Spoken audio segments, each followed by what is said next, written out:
जय श्री राम दोस्तों, 22 जनवरी को भव्य राम मंदिर की प्राण प्रतिष्ठा होने वाली है। हाँ, इससे पहले हमने अपने कई वीडियोस में ये बताया कि कैसे इस सपने को पूरा करने के लिए हजारों लोगों ने कुर्बानियां दी।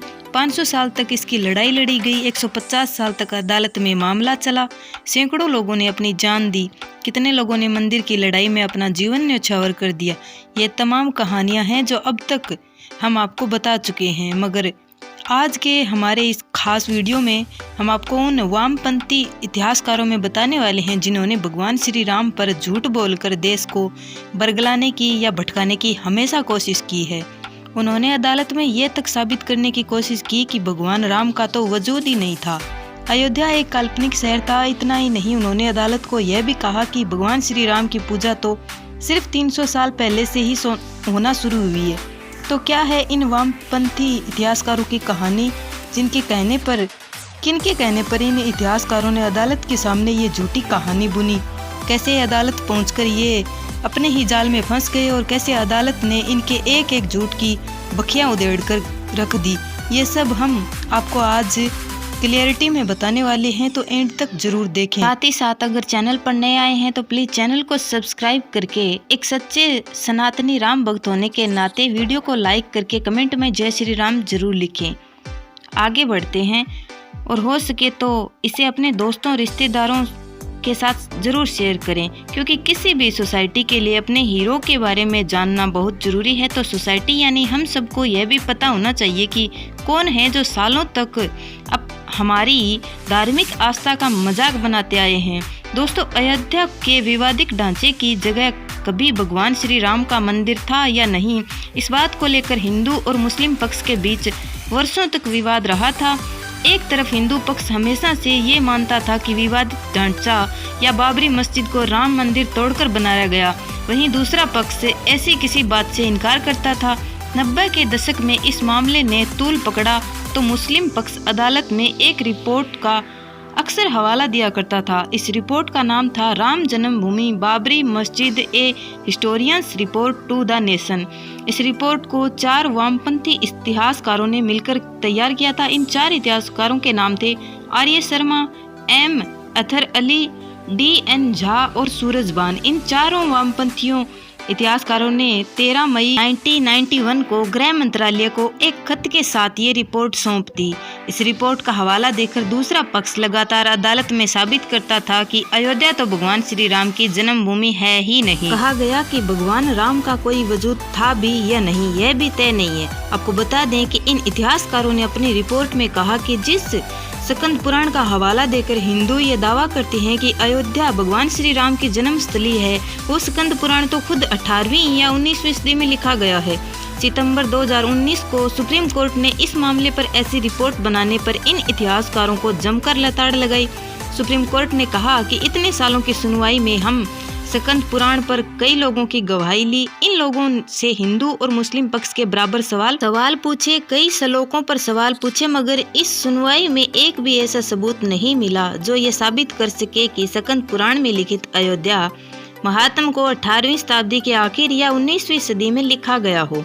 आपको जानकर हैरानी होगी कि रिपोर्ट के बताने वाले इन 4 इतिहासकारों में से एक सूरजबान को जब ये रिपोर्ट में लिखे तथ्यों पर हाई कोर्ट ने क्रॉस एग्जामिनेट किया तो इन्होंने अदालत में कबूल किया कि उनके और आर्य शर्मा के अलावा बाकी दोनों इतिहासकारों को तो कभी अयोध्या गए ही नहीं। यहाँ तक कि उन लोगों ने वेद और पुराण भी नहीं पढ़े। ये सुनकर अदालत के तोते उड़ गए। जिस रिपोर्ट के आधार पर दूसरा पक्ष ये साबित करने में लगा था कि अयोध्या में श्री राम की जन्मभूमि कभी थी ही नहीं। इस रिपोर्ट के अनुसार श्री राम को ही काल्पनिक किरदार बताया जा रहा था। उसी रिपोर्ट को बनाने वाले कभी अयोध्या गए ही नहीं। और तो और जिन 4 इतिहासकारों के नाम से यह रिपोर्ट पेश की गई, उनमें से एक DN झा ने तो इस रिपोर्ट पर सिग्नेचर तक नहीं किए थे। दोस्तों, इससे पहले कि हम इस पॉइंट पर आए कि बाद में इन सो कॉल्ड इतिहासकारों की सुप्रीम कोर्ट ने कैसे धुलाई करी और अदालत ने ऐसा क्या कहा जो भारतीय न्यायालय ने शायद ही पहले किसी और के लिए कहा हो। वो सब बताएंगे, उससे पहले इनके एक एक झूठ की खबर लेते हैं। दोस्तों, हैरानी की बात तो ये है कि ये वामपंथी इतिहासकार ये साबित करने में लगे थे कि भगवान राम की पूजा तो सिर्फ 300 साल पहले ही होने लगी है, बल्कि आज भी 12वीं शताब्दी में बने ऐसे मंदिर हैं जिनकी दीवारों पर रामायण की कहानियों के शिलालेख बने हुए हैं। ऐसे 2 मंदिर मध्य प्रदेश में हैं और तीसरा खुद अयोध्या में था, जिसे तोड़कर बाबर ने यहाँ मस्जिद बनवा दी थी। थोड़ा और बाद में आ जाएं तो 16वीं शताब्दी में भारत घूमने आए विलियम फिंच ने अयोध्या का जो जिक्र किया, उसे साफ पता चलता है कि वहाँ हर ओर हिंदू थे। उन्होंने बताया कि रामकोट में हिंदू ब्राह्मण पुजारी मौजूद हैं जो वहाँ स्नान करने आने वाले हिंदुओं के नाम रिकॉर्ड करते हैं। मिस्टर फिंच को जाहिर तौर पर उस जगह की आध्यात्मिक इम्पोर्टेंस का कुछ पता नहीं था, मगर अपने संस्मरण में वो कहीं उस जगह पर नमाज पढ़े जाने की बात तो नहीं करते। लेखक आर नाथ ने उनके इसी संस्मरण पर India as seen by William Finch के नाम से किताब भी लिखी। इसी तरह 17वीं शताब्दी में ऑस्ट्रियन जियोग्राफर भारत आए, उनका नाम जोसेफ स्टेफन थेलर। उनकी लिखी बातें बहुत ज़्यादा मायने रखती हैं क्योंकि वे भारत में विस्तृत यात्रा करने वाले पहले यूरोपियन थे। वो 40 सालों तक भारत में रहे, उनमें से 7-8 साल तक वे अवध के इलाके में ही रहे। जोसेफ भी अपने संस्मरणों में रामनवमी के मौके पर बड़ी संख्या में हिंदुओं के जुटने की बात उन्होंने कही है। उन्होंने भी अयोध्या में मुसलमानों के नमाज पढ़ने का कोई जिक्र नहीं किया। तो दोस्तों, अगर हम इन 2 विदेशी लेखकों या पर्यटकों की बात को भी सच मान लें तो वामपंथियों की तो वही झूठ हो जाती है कि भगवान श्री राम की पूजा 18वीं-19वीं सदी में होने लगी है। ये कोई पहला प्रोपोगेंडा नहीं था और ना ही ये 4 वामपंथी अकेले थे जो इस दौरान भगवान राम के अयोध्या से कनेक्शन पर सवाल उठा रहे थे। सन 1992 में कार सेवकों ने जब विवादित ढांचे को गिराया तो उसमें ढांचे के अंदर एक शिलालेख भी गिर गया था। वो शिलालेख जो वहाँ कभी मंदिर होने की पुष्टि करता था। गिरते ही शिलालेख टूट गया था, मगर फिर भी उस पर लिखे शब्दों को साफ पढ़ा जा सकता था। लेकिन जैसे ही ये बात सो कॉल्ड इतिहासकार इरफान अबीब को पता चली तो वो इस शिलालेख को साजिश बताने लगे। मशहूर इतिहासकार मीनाक्षी जैन बताती हैं कि इरफान अबीब का कहना था कि ये शिलालेख मस्जिद में नहीं थे, ये तो बड़ी चालाकी से बाहर से अंदर लाकर रखे गए। इस पर जब उससे पूछा गया कि अगर कोई कार सेवक बाहर से लाकर इसको रख गया तो किसी ने उसे देखा क्यों नहीं, इसके बाद वो कहने लगे कि नहीं, ये तो लखनऊ म्यूजियम से चुरा कर यहाँ लाया गया है। और जब कोर्ट ने भरी अदालत में ASI से पूछा कि बताओ उस शिलालेख पर क्या लिखा है, सुनकर आपके होश उड़ जाएंगे। विवादित ढांचा 450 सालों से वहाँ खड़ा था। उसी ढांचे या मस्जिद के अंदर यह शिलालेख मौजूद था जिस पर साफ साफ लिखा था कि ये मंदिर उस शख्स की शान में बनाया जा रहा है जिसने 10 सिर वाले रावण का वध किया था। और इन सब के सबूत मौजूद हैं, मगर नहीं, इसके बाद भी वामपंथी इतिहासकार कुछ भी बके जा रहे हैं। इसके अलावा एक मुस्लिम नेता सैयद शहाबुद्दीन लगातार ये दावा करते रहे हैं कि किसी और धार्मिक स्थल की जमीन पर मस्जिद बन ही नहीं सकती। और वो ये भी कहते हैं कि अगर ये बात साबित हो जाती है तो हम खुद वो जमीन हिंदू पक्ष को दे देंगे। और बाद में ASI की खुदाई में जब लगातार मंदिर के सबूत मिलने लगे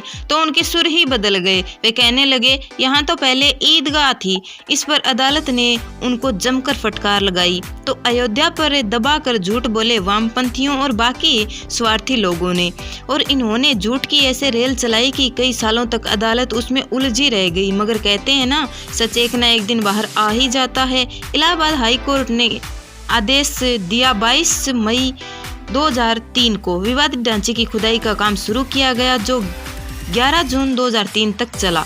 खुदाई करने वाले 132 मजदूरों में 52 मुस्लिम मजदूर थे। खुदाई शुरू होते ही पहले तो ये जानकारी लोगों के होश उड़ गए कि मस्जिद की कोई बुनियाद ही नहीं थी।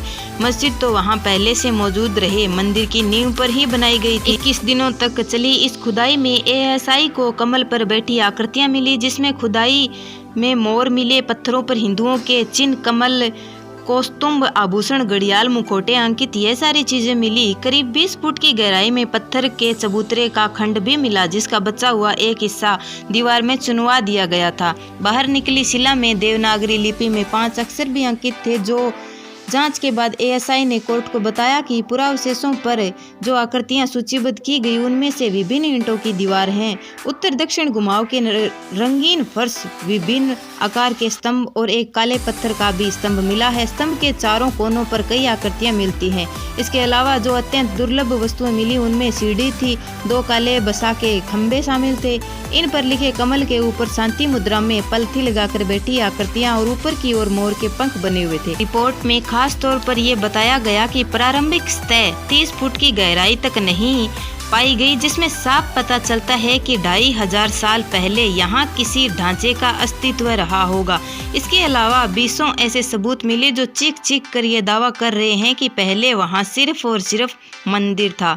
जो लोग ये सोचते हैं कि खुदाई में भी गड़बड़ी की जा सकती है, उनको बता दें कि दोनों पक्षों के लोग खुदाई में शामिल थे और हर रोज खुदाई की चीजें सूचीबद्ध की जाती थी। इसलिए जब साल 2019 में सुप्रीम कोर्ट ने हिंदू पक्ष में फैसला सुनाया तो ये कोई भावुक फैसला नहीं था, ना ही अदालत भावनाओं के आधार पर कोई फैसला करती है। अदालत सिर्फ और सिर्फ सबूत की भाषा समझती है। मगर हैरानी इस बात की है कि जिन सबूतों के लिए 20 दिन खुदाई की, अदालत ने तह तक जाने के लिए 150 साल की अदालती कार्रवाई की, कागज मांगे, मगर हमारे कुछ वामपंथी इतिहासकारों ने बिना वेद पुराण पढ़े, बिना अयोध्या विजिट किए, बिना ऐतिहासिक तथ्य जाने ये साबित करने चले कि वहाँ तो कभी मंदिर था ही नहीं। और यही कारण है कि जब अदालत ने राम मंदिर पर अपना फैसला सुनाया तो एक फैसला उन्होंने इस रिपोर्ट पर भी सुनाया और इसकी इतने कड़े शब्दों में निंदा की जिसका दूसरा कोई एग्जाम्पल भारतीय लीगल सिस्टम में मिलता ही नहीं है।